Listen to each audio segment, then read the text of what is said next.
Hello there and welcome back to Laurence Plays Factorio Planetary Pioneers, where we've got 20 planets and 30 science packs, and I think that means it's time to go back to Nauvis for a little while, because lots has been going on here while I've been talking about the other planets, and I've been kind of neglecting it. So my apologies to Mark and Sophia, who've been doing lots of good work over here, but yeah, unfortunately the other planets have been sort of all shiny and new, so I've been talking about those instead.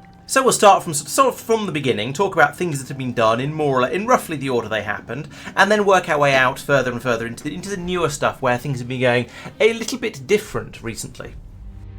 And the first thing we're going to look at is some of the expansion that's been going on the bus over here. We've got a supply of concrete mix coming in along here from along the pipeline, and that's being produced down here in suitable quantities by some machines over here that are pulling in sand and iron ore and water and making that and pumping it out as required. And that's being made into concrete and into into some refined concrete here as well. And then the concrete slurry is being brought up here for various buildings like centrifuges and rocket silos and nuclear power plants and all these sort of bits and pieces up here. Even going as far as the deep miners up here, which hopefully we'll be able to get over to Lignumus at some point and start using to start digging up some of the gold out of those little seams in the ground that we've seen. But there have been other things as well. Way down towards the other end, we've got some machines making a supply of batteries to go onto the bus, because there's various things that require those. So those are being fed through, and they're coming up here to be turned into robots, and then passed along here to go into various things along here, like accumulators. We've got engine production happening here and electric motors as well, because those are things that you tend to churn through a decent number of those when you're building some of the more advanced buildings over here.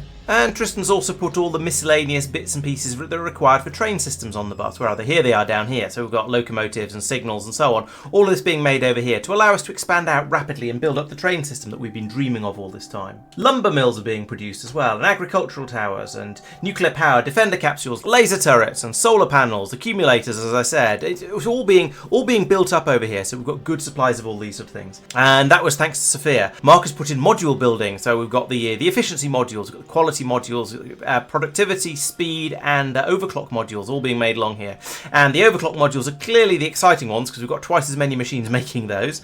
And these are all being fed into boxes along the middle here. And then also we're making the Mark IIs of all of those as well, except for quality, which apparently we've not researched yet. Or rather, we've just finished researching that while I was recording the video, and we haven't actually started making those yet. So this gives us a decent rate of making lots of these modules, so it should be fairly easy to drop in some upgrades. So for example, we might want to put in extra productivity or possibly even better overclock modules into the rocket silos down here, just because they use so much resource to build the rockets that having something to make them a bit more productive is a good thing. And just in case you're not familiar with any of these, well, the efficiency modules are very simple. They reduce the amount of electricity and also the amount of pollution that any machine makes if you put them in. The quality modules mean there's a chance of spitting out things of a higher quality level, and I'm not going to go into what quality means at the moment. We'll look at that later, way later on in the series when we start doing it in larger quantities. Productivity modules give you a boost to the amount of stuff that comes out. So if we chuck some productivity modules in here, well, we can't in this particular machine because it's an end product, but if you have productivity modules in a machine, then you get slightly more of the product out than you would expect from the recipe. So you get some free stuff, but it comes with a significant speed penalty and also a little bump to the pollution produced as well. Overclock modules are even better. They give you the same productivity bonus, but they don't give you the speed penalty. However, to offset that, they give you a massive energy consumption penalty. So putting in one of these modules gets you an extra 4% of free stuff, sure, but it also means your machine will use almost twice as much power. And if you put in multiple modules, then all of these effects stack. So you could end up with a machine that uses maybe 9 times as much power as it normally uses, but produces an extra third of whatever it's producing. Or to look at it a slightly different way, uses 25% less resources. So they're very, very valuable, and they're very, very worth having, but you need to make sure that you've got your power production really nailed down and really effective before you can start chucking these things in. Oh, and I should mention that putting in the tier 2 modules along here was Sophia's doing. I wouldn't want to not give credit where it's due. We've also stuck in some explosive production down here on the bus as required, then fed it down to not be used at all, but never mind. It is, however, being used much more locally in order to make rockets for our rocket launchers and explosive tank shells for our tanks. And these things are absolutely amazing. I've watched a little bit of Mark driving around blowing up biters with them, and they're absolutely lethal. They do huge amounts of damage, so we're really glad we got those. And the tanks are proving very, very effective for our expansion, but more on that later. The rockets are also good, but they tend to be a bit more more hand-delivered, should we say. So you need to be out of a tank, which makes running away a little bit harder and means you're a little bit less protected. And they're not quite as good as just driving around in a tank. As a side note, yes, you can see here the rockets will do 260 damage in explosive damage. We can also do explosive rockets, which do less damage. They do 65 and then an extra 130 in an area of effect, but they explode, so they do damage over a large area rather than just on the thing they hit. Similarly with tank shells, you can get a normal tank shell which does 1900 damage plus then an extra 190 explosion, so that's a lot of damage there. Or you can upgrade to the explosive cannon shells, which do a bit less damage. They only do about 300 and something plus another almost 300 in the explosion. But again, you've got an area of effect, so they do a lot more damage because of that, because they can hit multiple things at once. And in some games, I don't know if Factorio is one of those, but in some games, things which are bigger than a single square will take multiple hits from an area of effect damage, so you can hit them a lot harder with something like that. I have to say I don't know if Factorio is actually one of those games or not. And there are more tank shells that we may get to in the future, but for now these are good enough. They're working very well for us. The next thing that Mark has been doing is defending the place. So you can see over here we've got our lovely defensive wall, got a belt flowing along here with ammunition on it. He says he's upgraded most of the turrets to red ammunition as well, so they can actually do damage, because at this point we've started seeing, well, we sort of started seeing large biters ages ago, and we've started seeing behemoth biters as well to some extent, and the yellow ammo barely touches the big biters, and I think it probably doesn't even hurt the behemoths at all, because they've got significant resistance to any damage that comes in from it. So you can see over there on the right that they have a resistance of 12 and 10%. If we compare that to the yellow ammunition, that does 9 damage, so the armour means you knock 12 off the damage it does, and then you take another 10% off that as well. So the fact they've got an armour of 12 means that a firearm magazine will literally do no damage to them whatsoever. Red ammunition, on the other hand, does about 14.5 damage, so that means you're going to be doing about 2.5 for each hit, minus a little bit for the 10% off. So you're going to be doing about 2 damage for each bullet that hits them. That's still not very much, especially as they have 3,000 health. That means we needed to hit them with about 1,500 bullets to take them down. That's rather a lot. I hadn't realised it was quite that bad. I hope we can get some more damage output buffs researched fairly soon. However, the walls are also backed up by flame turrets, and they do damage in a quite a different way by spreading fire all over the floor, and they do 90 damage plus 100 damage per second when the biters are set on fire. So that's probably going to be doing most of the damage to these behemoths, especially if we can manage to catch them in a good puddle of it. So yes, I'm very glad we've got these flame turrets in there. I don't think we'd be able to survive against the behemoths otherwise. We've also got pumps along here making sure that the fuel keeps flowing along the pipes. That's lovely. And we've got a little bit of dragon's tooth up at the front here. Now, I was asked in the comments on a video recently what the point of the dragon's teeth is. Is it just there for decoration? Does it make that much difference?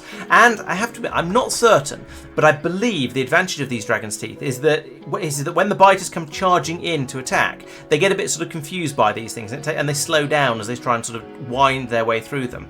And that means you can make them sit in a puddle of fire from the flame turrets, and you can just wail away at them with the bullet turrets while they're slowed down and just standing there looking slightly confused as they try and come through. Also slowing them down a little bit like that, yes, it gives you more chance to shoot them, but it also gives them less time to be chewing on the walls as well, which means there is less damage to repair. So I think the dragon's teeth are worth having, especially in areas where we're tending to get a lot of attacks coming in. You can see here the corpses are all up at the front end of the dragon's teeth, so they do seem to be having some effect over here. I think they're very worth having, and putting in extra ones where in the danger zones like this is a very good idea, and I think it helps. And even if it doesn't help, it looks pretty cool, so I think I'm happy to have them in there for that reason, if nothing else. To add to our defences, Mark has also put in this forest along the edge of the walls, and you can see this sort of goes all the way along here, and it's probably part of the blueprints, knowing Mark. And this is there to absorb lots and lots of the pollution that the factory is producing, and just generally keep the pollution inside the base, where it's not going to be going out and exciting the biters and encouraging them to breed more.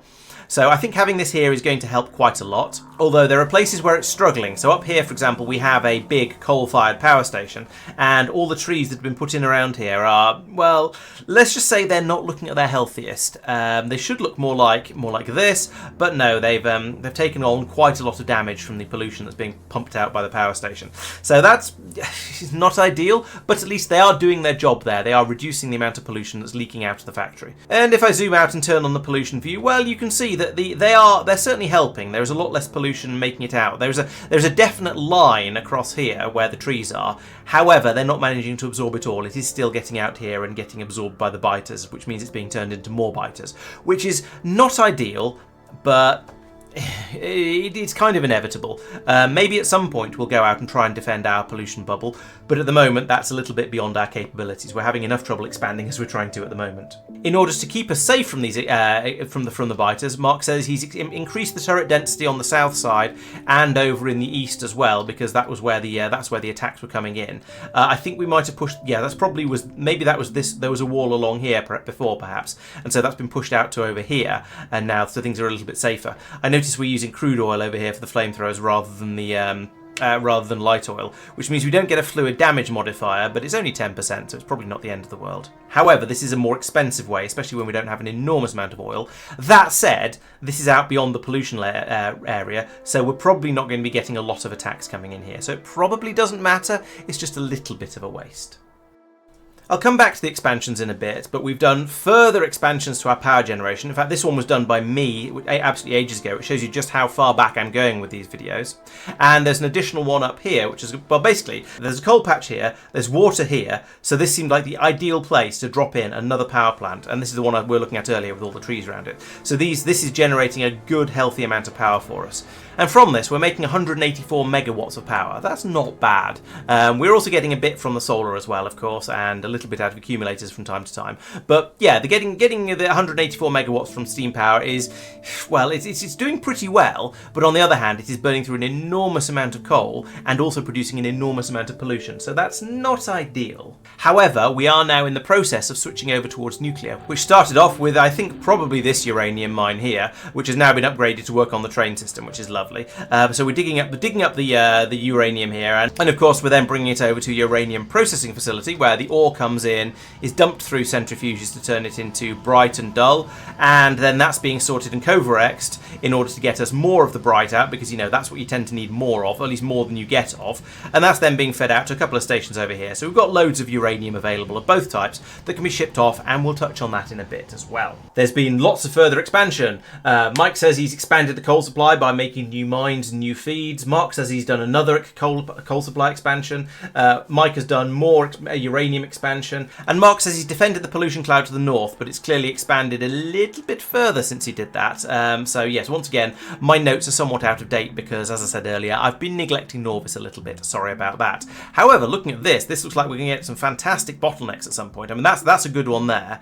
But then there's this enormous lake over here from this wall, from the wall coming up the side. So we should be able to put in a little bottleneck across there, maybe one across there somewhere, and across here, and then maybe if we explore up here, this lake will loop. I don't know, but it looks like we should be able to do some good linking up over here. It's not much in the way of resources, although there's a bit of crude oil there and a bit of uranium, and there are rather a lot of biters. But still, these lakes are good shapes and good sizes. I approve of them. There have apparently been improvements to the iron and the steel, but looking at these belts, it looks like we're starting to struggle for iron ore coming in on this system. And so the improvements down here, like Sophia upgrading all of these to steel furnaces, and Tristan upgrading the belts to make things run faster, and Sophia sorting out the sand problems we're having over here. All those things, yeah, they're all great. And I think when this system was working flat out, we were getting a lot of iron and a lot of steel coming through here. But unfortunately, since then, we've started to have some sort of supply issues because, well, there's just not as much iron ore coming in here as we're used to. I think that must be because the mine up here is starting to struggle. Linking in this belt over here would probably help a bit, but yeah, we're not getting quite as much iron coming through as we used to. So I guess this mine is starting to struggle. We're going to need to expand out a bit from there and sort things out. But, you know, this is always the way with Factorio. You make some improvements, and things are great for a little while, and then you have to make further improvements later on. Sophia says that we're also finding an excess of sand problem, and I guess that's what's going on over here. Okay, no, we are making it into glass at the moment, but it looks like we've had a big buffer over here to store it and to try and look after it when we had too much, and then it's being fed up to here. But it looks like actually we seem to have. It looks like we've managed to get through about enough of it to keep the system running nicely. Oh no, we've got an endless pass back and forth-matron going on over here. This is nonsense. These numbers have not been set up properly. This is inserting whenever there's less than 800 in the storage system, and this is unloading whenever there's more than 600 in the storage system. These numbers do not make sense. So let's make that 1,000 instead, and then we can load this chest up until it hits 6,000. Until it hits 1,000. and then it'll calm down and stop just unnecessarily chucking glass in and out of this chest. Oh, this one needs to be 1,000 as well. Yeah, so that's a silly system. Let's not have it be quite so ridiculous. The point of these chests is it allows the glass to be requested by the logistics system from basically anywhere around the factory, whether people need it or buildings need it. It can be requested from here. But if it's just being passed in and out forever like that, then it's a complete and utter waste of time. There's no point in doing that. And in order to keep things running, I improved the stone throughput, and Tristan improved the glass throughput. So things are running as they should do. We've removed some clogs on the line along there. There's also been a bit of a start made on a bot mall up here for the sort of personal equipment things like tanks and cars and personal solar panels and apparently greenhouses. That's a weird one to put in there, and crushers. That's also a weird one. Somebody obviously got lazy and couldn't be bothered to put them onto the belt mall.